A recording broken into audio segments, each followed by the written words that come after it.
Thanks for listening to English Go Podcast. If you'd like to listen without adverts, read episode transcripts, or listen to extra bonus episodes, please check the description for more details. Let's have a bit of a break from the series where I'm talking about my travels in Japan, my holiday. I've just got back from a bike ride. I have been to the supermarket to buy some food, and it is a rare occasion that I go to the supermarket to buy food. If we've run out of something midweek, so let's say we run out of milk, I will just walk about 5 minutes to the nearest convenience store and I'll just buy some milk from there. And, the same for like butter, margarine, eggs, if I really need to. Can you get eggs? I don't think you can get eggs from the convenience store. The weird thing, you can buy an egg, like one cooked egg. I don't think you can get eggs. Maybe it depends on the store, but yeah, like little small items. I don't know, ketchup or something. You can pick those up. Tuna, like a can of tuna, but they're usually a bit expensive at the convenience store. Anyway, the point is, I don't usually do any shopping at like a big supermarket, because my wife always does it, and she always does it because whenever she comes home from work, she goes past the supermarket, so it makes sense. Whereas I can only go, I don't go past a supermarket during my day.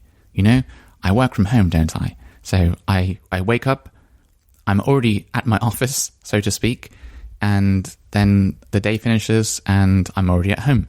So I've got absolutely no reason to go outside. But today I thought, no, I want to buy some things. I want to go to the supermarket. So that's why I got on my bike and went to the supermarket, which is actually the quickest way for me to get there. There's a bus I can take that goes to the train station, and that's about a 10-minute bus ride, plus waiting time, of course.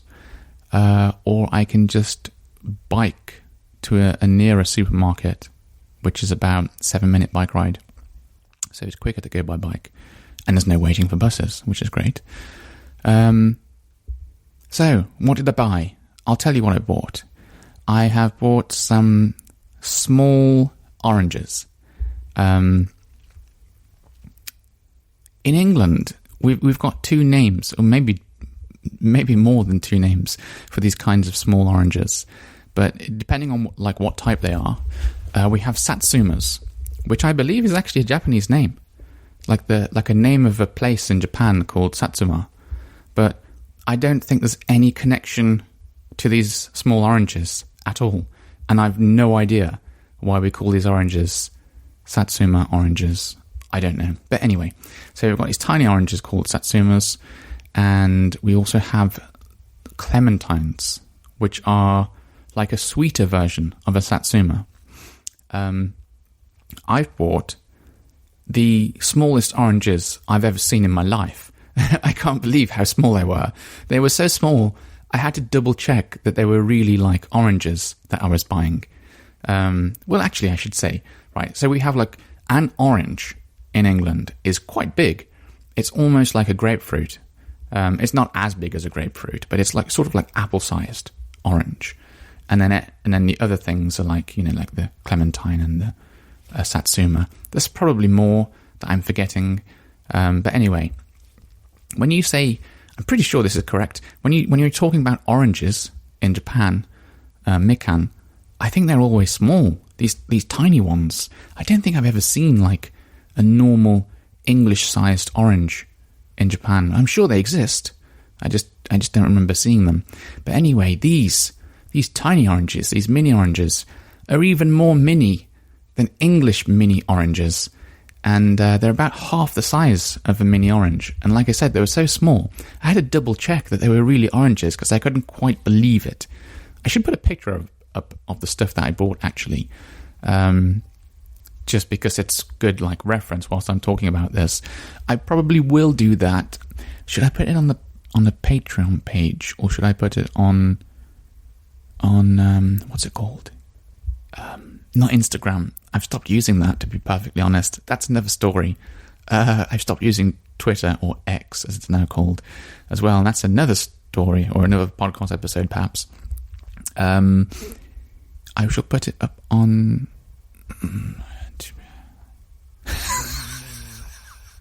Patreon. Let's put it up on Patreon. Actually, yes. Yes, when I upload the episode on there, I can attach an image file to the episode as well. So, yeah, makes sense. I've just got to remember to do it now. What else did I buy? I bought some crisps, which Americans like to call chips. But obviously, we call chips are the things that you have fish and chips with. And I have bought seaweed salt flavour, which is a flavour you can definitely not get in England. I've talked about this recently, didn't I?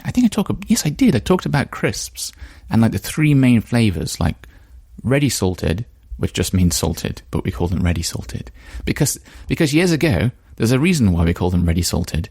Years ago, you used to get crisps in a bag and a little separate bag of salt in the crisps.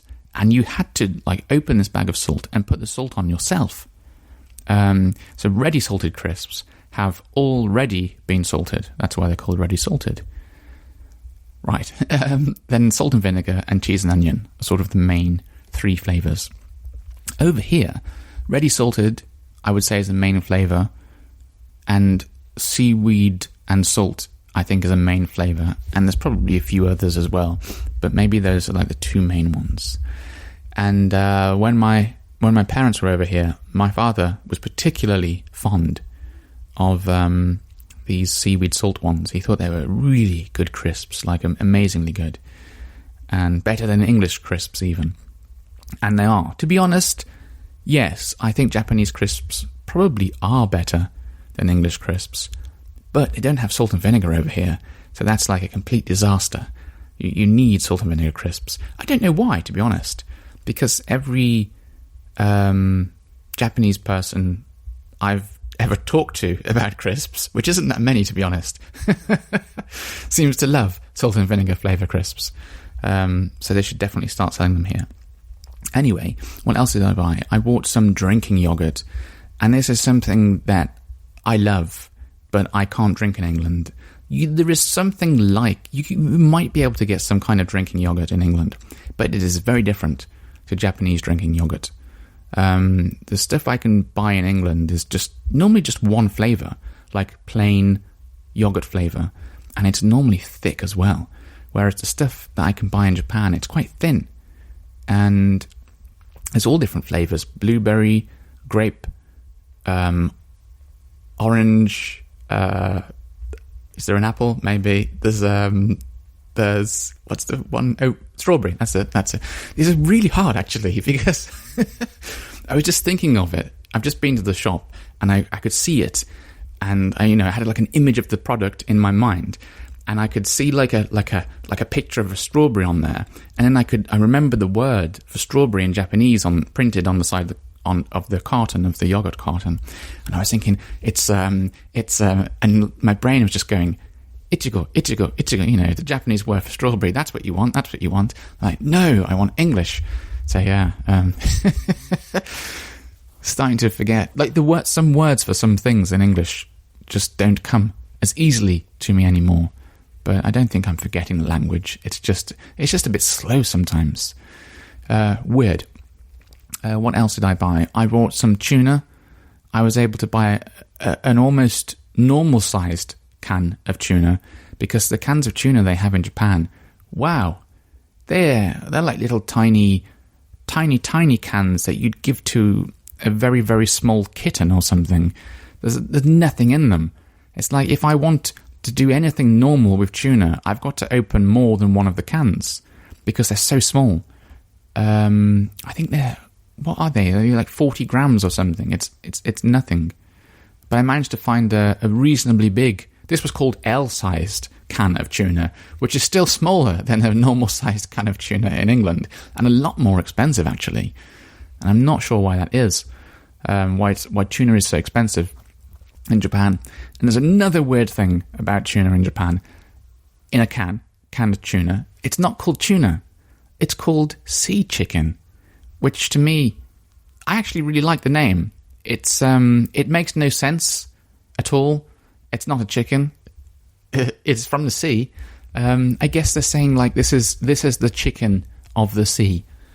Although I still don't understand what they're trying to say.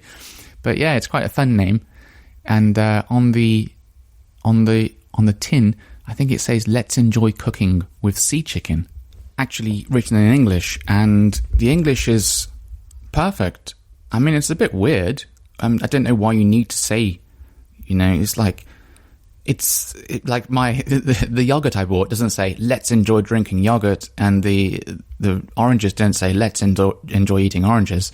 But for whatever reason, it says "Let's enjoy cooking with sea chicken," and that English is fine. Whereas normally the English that you find on like Japanese products is really crazy, and I really enjoy reading the unusual English. But no, sadly, not today. Just normal English. What else did I buy? I bought some. This is another thing we don't have in England.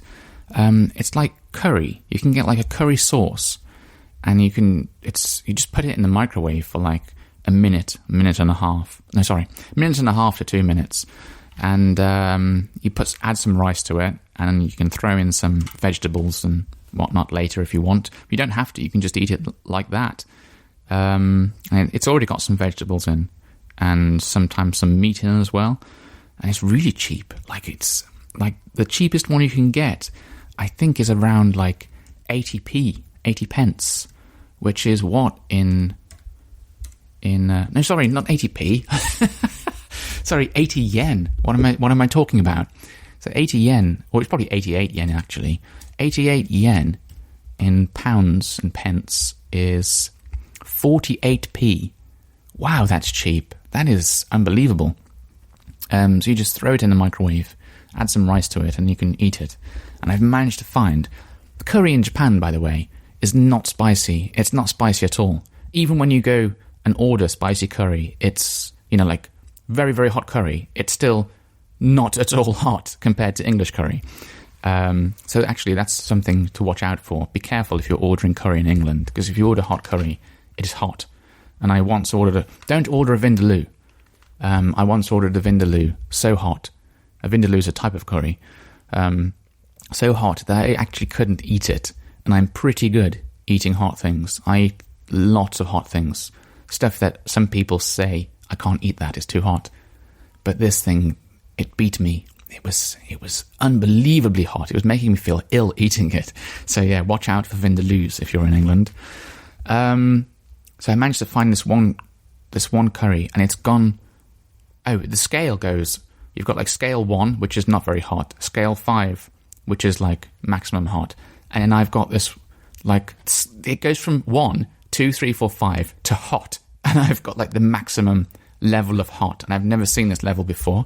So I'm looking forward to trying that. Hopefully it actually is hot and spicy, which is what I like. What else did I buy? I bought something they call roast ham, which is just like sliced ham. I just got some other things. One interesting thing I got was bacon. And it's interesting because although it's called bacon, it's not actually bacon. It's not English bacon anyway. It's American bacon. And Americans don't know anything about bacon. They they have this weird, like streaky, like lots of fat in the bacon, and it doesn't taste right. And unfortunately, the Japanese bacon is not very nice compared to English bacon. So if you're Japanese and you go to Japan, please try English bacon and let me know what you think. I think English bacon is amazing. I'm not just saying that because I'm English. If something's better in Japan, like the crisps, they're much better in Japan. If something's better in Japan, then I will admit it. I'll say like, yeah, okay, the Japanese one is better.